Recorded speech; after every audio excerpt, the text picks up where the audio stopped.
ગૃહ અને સહકારિતા મંત્રી અમિત શાહે રાજકોટની મુલાકાત લીધી, જ્યાં તેમણે જિલ્લા સહકારી બેંક ખાતે સરદાર વલ્લભભાઈ પટેલ અને વિઠ્ઠલ રાદડિયાની પ્રતિમાનું અનાવરણ કર્યું.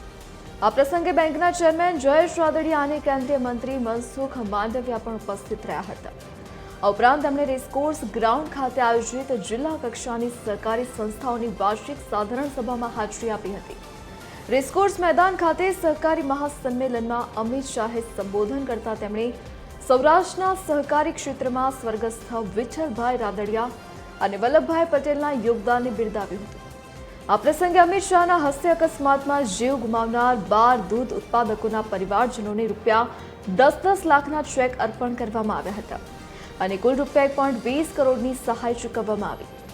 આ સહાય દૂધ ઉત્પાદકોના પરિવારો માટે મોટી રાહત સમાન છે અને સહકારી ક્ષેત્રની સંવેદનશીલતા દર્શાવે છે.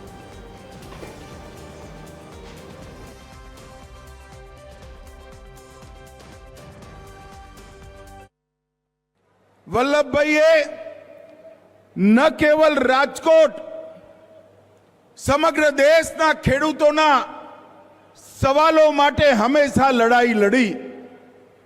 રાજકોટ જિલ્લા કોઓપરેટિવ બેંકને એની સ્થાપના કરી, મજબૂત કરી, વિસ્તાર કર્યો અને વિઠ્ઠલભાઈએ લાંબા સમય સુધી આ બેંકની સેવા કરી નાબાર્ડના અનેક એવોર્ડ જીતવાવાળી બેંકમાં પરિવર્તિત કરી.